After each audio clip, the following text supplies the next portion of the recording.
Wow. Thank you so much, Josh. I'm tempted to sort of retell the old line that Henry Kissinger used to say after being introduced, that if they were still here, my father would have enjoyed that and my mother would have believed it. But thank you. Thank you so much. And good evening to everyone. It's a great honor for me to speak here tonight, and one that I do not take lightly, as I believe we are at a crucial moment, not just in the history of this organization, but of American Jewry and the pro-Israel movement. I want to start by congratulating all of the members of CAMRA and its leaders on this great organization's 40th anniversary.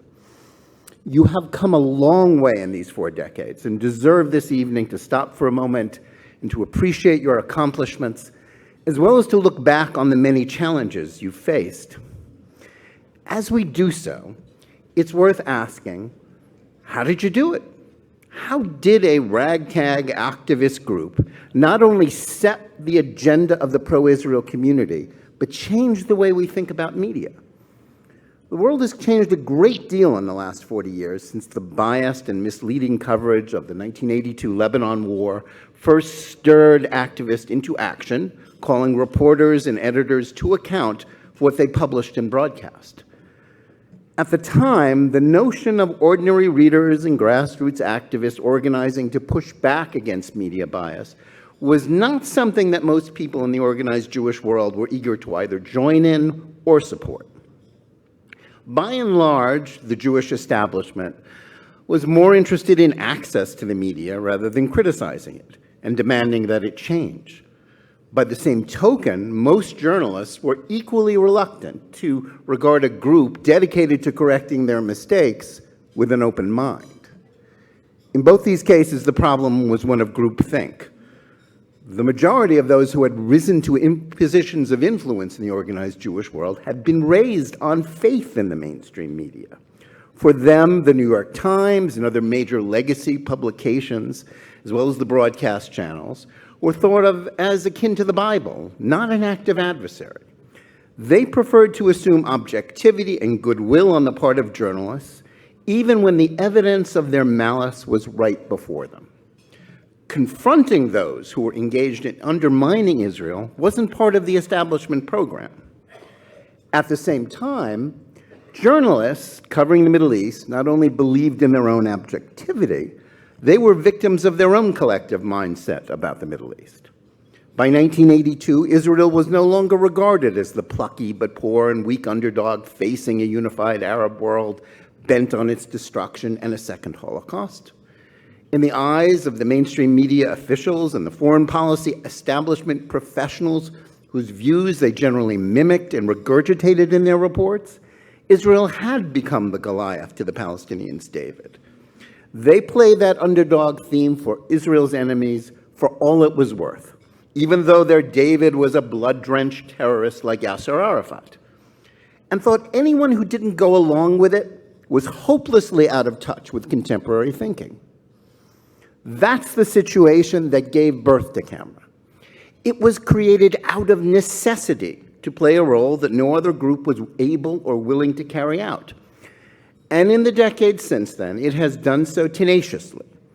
More importantly, those involved understood that what was required was not merely a venting of anger and frustration at a biased press, that whether wittingly or unwittingly, was prepared not merely to distort the truth about both Israel and its enemies, but to mainstream anti-Semitic tropes that would otherwise never have made it past the gatekeepers of mainstream outlets. Instead, CAMRA helped create the model for serious media criticism that relied on putting forward the facts about the issues, that stripped the false veneer of objectivity away from anti-Zionist prejudice. And time after time, it has forced some of the largest and most prestigious publications and broadcast outlets to admit errors and to force corrections. It has created a record about which all who are involved in it should be proud. And contrary to the naysayers in both official Jewish circles and the complacent journalism and foreign policy establishments that continue to dismiss the mission of CAMRA as mere nitpicking or irrelevant to the big picture of diplomacy, peacemaking, and the broad strokes of maintaining relations between Israel and the West, holding the press accountable for lying about Israel and its foes is still an absolutely vital job that can neither be shirked nor ignored. Countering falsehoods against Israel is an essential part of maintaining support for its alliance with the United States and the American people. As we have seen just this past week, with the disinformation that has been circulated over and over again about the death of a Palestinian Al Jazeera journalist, and, as we all know, thousands of other stories similar to that over the years, without a credible and vocal cadre of activists and professionals speaking up to point out errors, missing context, as well as open bias, the position of the pro-Israel community, which is often more focused on internecine turf battles and arcane maneuvering for influence, would be in an immeasurably worse position to perform every other aspect of the effort to build and maintain support for the right of the one Jewish state on this planet to exist and thrive. So Camera deserves credit for not only doing this task and doing it well, but for helping to mainstream the concept that people of goodwill, both Jewish and non-Jewish, cannot sit idly by as the media traffics in disinformation about the conflict in the Middle East. Now, the bad news is that despite the innumerable victories that these corrections and admissions of fault that were reluctantly forced out of journalists have represented, the problem has not gone away. To the contrary, it has grown much worse in the last 40 years. Whereas in 1982, outright calls for Israel's destruction were considered beyond the pale in American mainstream media, today they are commonplace. The assumption that the Jewish state is an oppressor and, regardless of the facts of each individual case, somehow always at fault in every controversial incident is now equally pervasive. Indeed, as daunting as the task facing those who rose up to point out the bias in the coverage of Israel in 1982 was, today pro-Israel activists face a more difficult task in terms of the inherent prejudice against Israel among journalists and establishment opinion leaders that far outstrips the situation then. Compounding that problem is the fact that the media industry today is a far more complex and diverse environment than it was in the past, making the job of holding journalists accountable one that requires even more resources than it did even in the recent past. Facing these facts honestly requires us to ask ourselves an important question that is just as important as the ones that we pose to those who peddle misinformation in the press. What keeps us going? What is the one resource, the one quality that is most necessary to continue this vital task? It can be summed up in one word: courage. Of course, we need a great many other things to continue this vital work. For one, as we said before, it requires money. Without the generosity of donors who recognize the importance of what we're doing, the work of Camera couldn't continue. The same is true for those precious few journalistic outlets that are also engaged in telling the truth about Israel, such as the one that I'm honored to lead as editor-in-chief.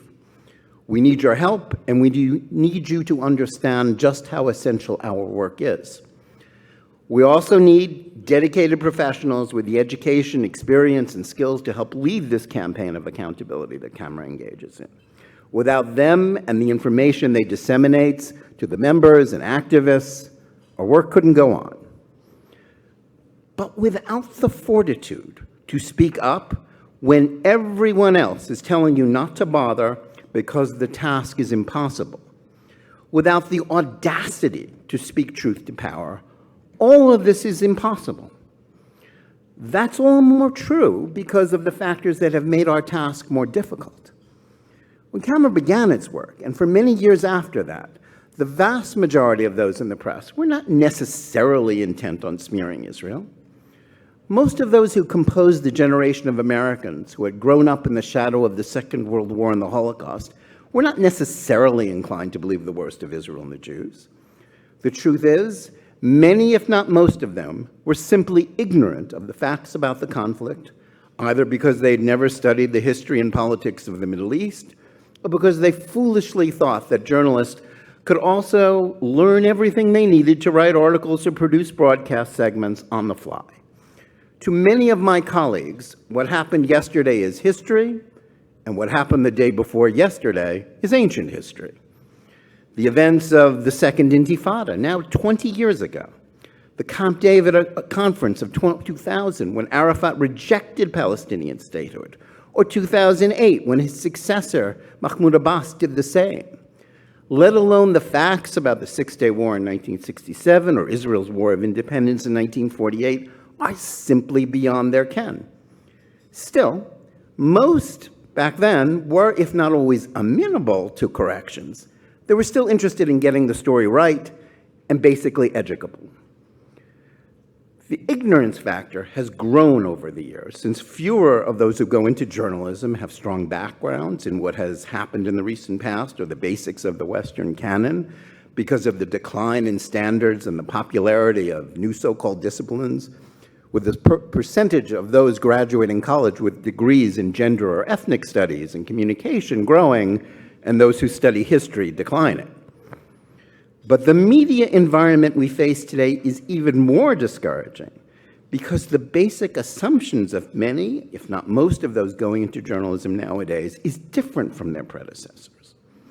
For all of their faults, past generations of journalists at least paid lip service to the idea of objectivity and the search for the truth, regardless of political biases. Today, we are faced with a new generation in mainstream media outlets that has been conditioned by the growing acceptance of intersectional ideology and critical race theory. Newsrooms are now filled with woke mobs of reporters and editors who can be mobilized on Twitter on behalf of the idea that journalists should take sides and that they should do so on behalf of so-called progressive causes. This causes them to see every story from only the point of view favoring those anointed as members of the victim class of indigenous populations of people of color. Now, this is a nonsensical formula that is utterly at odds with the truth about the conflict in the Middle East. Well, that goes almost without saying. But let's say it very clearly so everyone hearing us can understand. The Jews are the indigenous people of the land of Israel. Anti-Zionism is anti-Semitism. The right to build and live in security for Jews in their ancient homeland is rooted in international law, history, and faith that cannot be negated by hate or political fashion. Now, the majority of Israeli Jews are, after all, people of color. And far from being an example of white privilege, the Jews remain the object of an international campaign of hate that is embraced by Islamists, leftist elites, far-right extremists, that every decent person, including journalists, is obligated to oppose. But to the growing number of journalists who have embraced these toxic woke ideas about intersectionality and race that grant a permission slip to anti-Semitism, the truth simply doesn't matter. They think Israel shouldn't exist, so those who oppose it, even if they do so with bloody terrorism and in the name of the most regressive and primitive ideologies spawned by fundamentalist Islam, anti-Semitism, and Marxism, are always somehow in the right.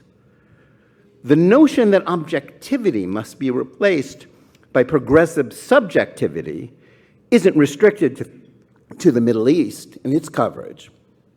But it has become far more mainstream in recent years because of the 2016 election and the mainstreaming of extremist racialism symbolized by the Black Lives Matter movement. This has largely broken the mainstream media. How do we counter such a discouraging and dangerous trend? The answer is with the same qualities and tools that we have used all along. The truth and the courage to present it without worrying about the consequences of doing so, in an era in which those woke mobs have led the charge in canceling those who don't conform to their ideological prejudices. We have, after all, examples to follow in our recent history. In the midst of the Second World War, as the Holocaust was unfolding, most American Jews were either ignorant of what was going on or afraid to speak up for rescue for European Jewry.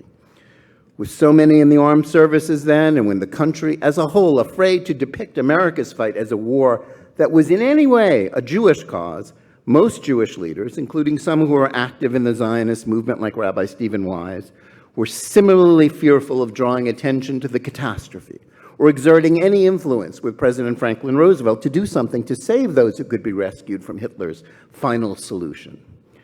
A largely immigrant American Jewish community felt helpless to raise their voices on behalf of their fellow Jews. And in a political environment where anti-Semitism was a real and present danger, the idea of mobilizing the country to do something about the murder of millions was seen as an impossible, even hopeless endeavor. Those who embraced this task were warned by a Jewish establishment of that day that supposedly knew better, that they were doomed to failure and would do more harm than good. But a small group of courageous Jews went ahead anyway. It was led by Hillel Kook, a Jew from Palestine, back when only Jews called themselves Palestinians, who had come to the United States to help organize support for a Jewish role in the war, but who then decided to concentrate on the greater priority of rescue. Kook then set about doing the impossible. His greatest convert to activism was prominent writer and journalist Ben Hecht, an assimilated Jew who later wrote that his growing awareness of the challenge facing his people caused him to accidentally bump into history. Armed only with their chutzpah and a talent for public relations, the pair, branded as irresponsible dissidents by people like Rabbi Wise, spearheaded the creation of a movement that, to the chagrin of the Jewish establishment, did gain a mass following, and influential non-Jewish support from their fellow citizens who, when informed of what was going on, were eager to join in pressuring the administration to act. Eventually, it helped lead to the creation of the War Refugee Board, a small and underfunded federal agency that nevertheless can be considered responsible for the saving of hundreds of thousands of Jews from the death camps. It was too little and too late for the millions of Jews who had already been swallowed up by the Nazi murder machine. But it did more than pose counterfactual questions about how many could have been saved if only people had listened sooner. It showed that if equipped with smarts and courage, Jewish activists could move mountains, gain allies, overcome seemingly impossible odds in the pursuit of their cause. It was their example that helped inspire a subsequent generation of Jewish activists in the 60s and 70s to speak up on behalf of Soviet Jewry. It's important to remember that enthusiasm for this cause when that movement began was nothing like the broad support it had by the time the Soviet Empire collapsed. At the beginning, it was like the movement to rescue Jews during the Holocaust, similarly small and lacking in influence. Its activists were students and rabbis on the margins of the organized Jewish world. But their persistence, their refusal to be silent or go along with mainstream thought at a time when détente with the Soviet Union was deemed more important than helping those suffering under its oppression, and above all, their courage helped inspire new groups of activists who came from all walks of Jewish life to take action, both in terms of helping the refuseniks and lobbying in Washington. Ultimately, it swept up nearly the entire Jewish world. But without the courage of those few who spoke up when few were interested in the cause, that never would have happened. It was this model of activist courage that also created the pro-Israel movement in the United States in all of its diversity, as well as its broad support. These are but two of the most important examples of how Jewish courage has been the X factor that allowed small groups to prevail when smarter and better connected people were sure that they were wasting their time. But they're not the only ones. Zionism itself was a movement supported by only a minority of the small minority of Jews in the world when Theodor Herzl published his book, The Jewish State, in 1896.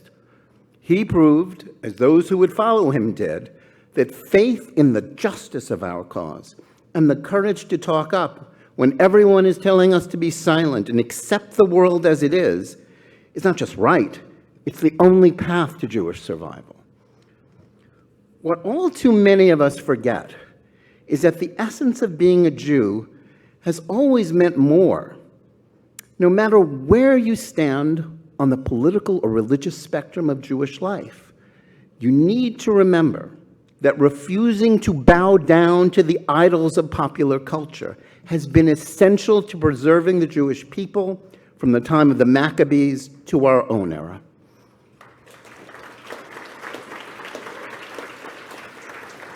In the past, those idols were those of Hellenism, of Roman culture, the domination of other religions, and those of modernism, which spawned both assimilation and the false hope that the Jews would be accepted if they fit in, and lethal movements on the far right and the far left that demanded the destruction of Jewish civilization and Jewish life. Today, the idols we must refuse to bow down to are those of woke leftist culture, that not only attack basic American and civilizational values, but also involve, as their antecedents in Marxist dialectic did, the smearing of Jews as a disruptive or oppressive force and the denial of Jewish rights. And, as has happened before, there are always those elements of the Jewish people who succumb to the siren call of these toxic ideas and embrace movements that seek Jewish destruction in the name of a dubious utopian faith. That today, some of those who pose as the defenders of the Jewish people against anti-Semitism are, at the same time, willing to bow down to these intersectional idols is not merely a disgrace, but makes it all the more imperative that people of goodwill take heart and take up the fight against these dangerous lies. Let's not kid ourselves. We do well to ponder the strength of the forces arrayed against us, to which the existence of a Jewish state, its right to self-defense, the rights of the Jewish people itself are but a small part of an agenda that seeks to transform Western society for the worse. But as others have done before us, we must look within ourselves as well as to the past for inspiration and the valor not to shirk this vital task or to say it's too great an obstacle to be overcome. After all, we who are privileged to live in the first quarter of the 21st century have within living memory seen the world transformed by courageous activists and brave Jews who were not awed by steep odds, whether during the Holocaust, in 1948, 1967, or at any other moment in the state of Israel's history, during which it has grown from a tiny, poor place that few thought could survive into a regional economic and military power. When we remember all that has been done in the recent past, how can we not take heart, even if the task before us is difficult? We already know what courage can accomplish and how it attracts support for all manner of people, Jewish and non-Jewish. We know that audacity to speak truth to power is a far more potent force than most people understand. That's why we do well to celebrate the courageous people who are being honored tonight at this dinner for their activism and willingness to speak when others were silent, and why it is so important that we regard the 40 years of Camera's achievements as merely the prelude to what will follow as this organization and its allies go forward with even greater determination to expose the lies behind the corrupt, anti-Semitic, and anti-Zionist spirit that has gone mainstream within a growing portion of the news media. Our mission tonight is not just to rededicate ourselves to the work of spreading the truth about Israel, but to comprehend that the act of informing ourselves and our children is an expression of Jewish identity that is in the long run far stronger than the myths peddled by our opponents. Doing so may put us at odds with the intellectual and cultural fashions of the day. It won't make you a fawned-over celebrity like the Jew-hating members of the Congressional Squad, but contrary to their assumptions, it puts us on the right side of history. History is, after all, the only true judge of our efforts. We must disregard the judgment of fashionable opinion and what will make us popular in our communities or on college campuses. Instead, we must think, speak, act, do anything rather than lie down and passively accept the delegitimization of Israel and that of the Jewish people. The path before us is difficult, but not impossible. There is much about which we can be proud of when we think of what this organization has done for the last 40 years. It has become an indispensable element of the foundation of a broad pro-Israel and pro-truth movement that involves both media monitoring and the creation of alternatives to those outlets that have become compromised by their desire to fit in with the poisonous intellectual fashions of our time.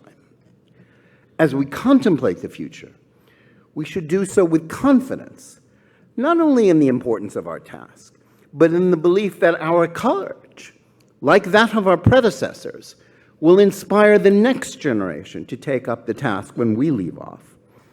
With God's help, with faith in the justice of our cause and the willingness to speak up when the cowards and the feckless purveyors of conventional wisdom falter, we will prevail. Thank you.